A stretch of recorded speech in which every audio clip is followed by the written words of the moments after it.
नमस्कार दोस्तों, आइए जानते हैं आज महाराष्ट्र की बड़ी खबरें। आज की पहली खबर है कि नासिक में पर्यटन स्थलों पर सख्त प्रतिबंध लागू रहेंगे। इस वर्ष जिले के पर्यटन स्थलों पर सख्त प्रतिबंध लागू रहेंगे। विशेष रूप से त्र्यंबकेश्वर वन क्षेत्र के पर्यटन स्थलों पर सख्त पाबंदियां रहेंगी। नियमों का उल्लंघन करने वालों के खिलाफ वन विभाग द्वारा कार्रवाई की जाएगी। इससे पहले दुघरवाड़ी जलप्रपात, ब्रह्मगिरी पर्वत और हरिहरगढ़ क्षेत्रों में नियमों का उल्लंघन करने पर आपराधिक कार्रवाई की चेतावनी जारी की गई है। पर्यटकों से वन विभाग के निर्देशों का सख्ती से पालन करने की अपील की गई है।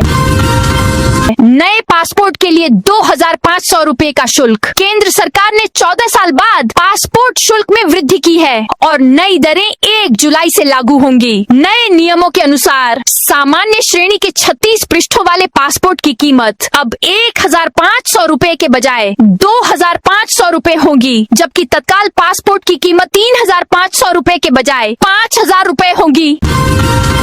महाराष्ट्र में भारी बारिश। राज्य में 1 जुलाई तक बारिश की चेतावनी जारी की गई है। बारिश के लिए ऑरेंज अलर्ट जारी किया गया है। राज्य के आसपास के इलाकों में बादल छाए रहने की संभावना है। मुंबई, ठाणे, रायगढ़, नासिक, अहिल्यानगर, पुणे, कोल्हापुर, सांगली, जलगांव, नंदुरबार, धुले, बीड, परभणी, हिंगोली, नांदेड़, जालना, अमरावती, अकोला, भंडारा, चंद्रपुर, गढ़चिरौली, नागपुर, वर्धा और वाशिम जिलों में भारी बारिश का अनुमान है। राज्य सरकार का केतन अग्रवाल मामले में सीधा हस्तक्षेप। विधानसभा में बड़ी घोषणा। पुणे के लोहागढ़ में केतन अग्रवाल की मौत पूरे देश में चर्चा का विषय बनी हुई है। शुरुआत में इसे ट्रैकिंग के दौरान हुई एक दुर्घटना माना गया था। हालांकि अब पता चला है कि केतन की होने वाली पत्नी और उसके प्रेमी ने मिलकर उसकी हत्या की साजिश रची थी। इस मामले में हर दिन नए खुलासे हो रहे हैं। अब राज्य सरकार ने भी इस मामले में सीधे हस्तक्षेप किया है। विधानसभा में इस संबंध में एक बड़ी घोषणा की गई है। विधानसभा में केतन अग्रवाल हत्याकांड की जांच के लिए एक विशेष जांच समिति SIT गठित करने की घोषणा कर दी गई है। MPSSC द्वारा 2619 पदों के लिए विज्ञापन जारी। महाराष्ट्र लोक सेवा आयोग महाराष्ट्र सरकार के विभिन्न विभागों के अंतर्गत निम्नलिखित श्रेणियों में कुल 2619 पदों की भर्ती के लिए महाराष्ट्र के विभिन्न केंद्रों पर 27 सितंबर 2026 से ऑनलाइन कंप्यूटर आधारित परीक्षा CBT के माध्यम से महाराष्ट्र समूह सी सेवाओं की संयुक्त प्रारंभिक परीक्षा 2026 आयोजित करेगा। परीक्षा का विस्तृत कार्यक्रम अलग से प्रकाशित किया जाएगा। आयोग के इस विज्ञापन ने भारी विवाद खड़ा कर दिया है।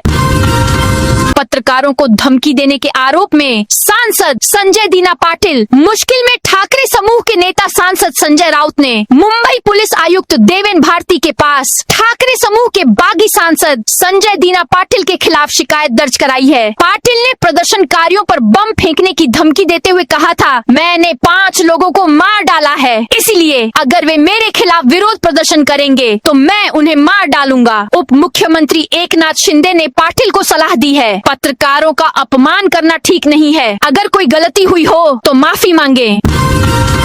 मोदी के मंत्रिमंडल में बड़ा फेरबदल होने की संभावना है। अब केंद्र में मोदी सरकार के मंत्रिमंडल विस्तार की प्रक्रिया तेज हो गई है। केंद्र सरकार के मंत्रिमंडल में बड़े बदलाव हो सकते हैं। सिर्फ औपचारिक घोषणा बाकी है और खबर है कि सभी फैसले हो चुके हैं। इसी बीच यह भी चर्चा है कि मंत्रिमंडल में नए चेहरों को मौका मिल सकता है। जुलाई के पहले सप्ताह में मंत्रिमंडल फेरबदल की घोषणा हो सकती है। सूत्रों का कहना है कि जिन मंत्रियों का प्रदर्शन अच्छा नहीं रहा है उन्हें बाहर का रास्ता दिखाया जा सकता है और नए चेहरों को मौका दिया जा सकता है। 2 केंद्रीय मंत्रियों को मौका दिया जा सकता है। राज्य में टीबी का खतरा बढ़ गया है। राज्य में 11,091 गांवों को उच्च जोखिम वाले क्षेत्र के रूप में चिन्हित किया गया है। 100 दिवसीय टीबी मुक्त भारत अभियान के पहले 35 दिनों में 6,111 नए टीबी मरीज पाए गए। नागपुर, यवतमाल, अमरावती, नासिक और रायगढ़ जिलों के सैकड़ों गांव जोखिम सूची में हैं। सरकार का दावा है कि टीबी की जांच के लिए राज्य में 917 अत्याधुनिक NIT सिस्टम उपलब्ध है। छत्रपति संभाजीनगर के 4 व्यापारियों की मौत हो गई। मध्य प्रदेश में भीषण दुर्घटना। छत्रपति संभाजीनगर के 4 व्यापारियों की मौत। दिल्ली मुंबई एक्सप्रेसवे पर कार और ट्रक की टक्कर। 2 गंभीर रूप से घायल। मोबाइल एक्सेसरीज लाने के लिए दिल्ली जाते समय दुर्घटना हुई। ठाकरे की शिवसेना को बड़ा झटका। राज्य की राजनीति में पिछले कुछ समय से बड़े घटनाक्रम देखने को मिल रहे हैं। उद्धव बाला साहेब ठाकरे की शिवसेना को बड़ा झटका लगा है। कुछ दिन पहले ही 6 सांसदों ने ठाकरे की पार्टी छोड़कर एकनाथ शिंदे की शिवसेना ज्वाइन कर ली। इसके बाद उद्धव ठाकरे को एक और बड़ा झटका लगा है, जब एक बड़े नेता ने अपने पद से इस्तीफा दे दिया। आइए जानते हैं विस्तार से कि ये नेता कौन है और उन्होंने अपने पद से इस्तीफा क्यों दिया।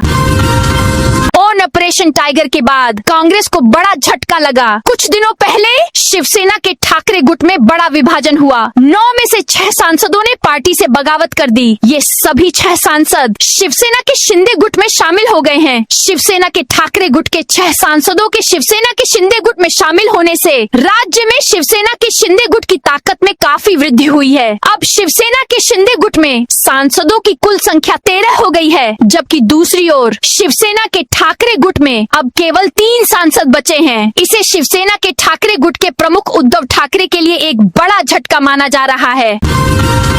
रायगढ़ निवासियों के लिए राहत की खबर। रायगढ़ जिले में पिछले 2-3 दिनों से जारी भारी बारिश के कारण जिले के बांधों में जल भंडार धीरे धीरे बढ़ रहा है और जल संकट में सुधार हो रहा है। पिछले सप्ताह मात्र 13% तक गिर चुका जल भंडार अब बढ़कर 18.82% हो गया है। इससे नागरिकों और किसानों दोनों को बड़ी राहत मिली है।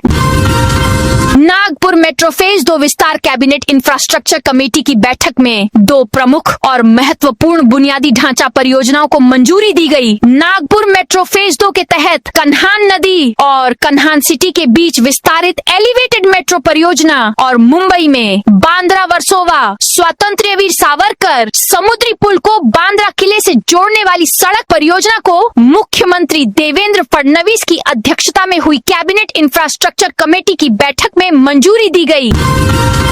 नवी मुंबई में वित्तीय अनियमितताएं बढ़ने की संभावना। नवी मुंबई के द्वितीयक रजिस्ट्रार कार्यालय में हुए भूमि पंजीकरण घोटाले का मामला गुरुवार को विधानसभा के मानसून सत्र में उठाया गया। हालांकि मार्च में इस संबंध में तुर्बे पुलिस स्टेशन में मामला दर्ज होने के 4 महीने बाद भी नवी मुंबई पुलिस ने मुख्य आरोपियों को गिरफ्तार नहीं किया है। पुलिस का एकमात्र जवाब यही है कि जांच जारी है। ऐसी अटकलें हैं कि इस मामले को राजनीतिक संरक्षण मिल रहा है।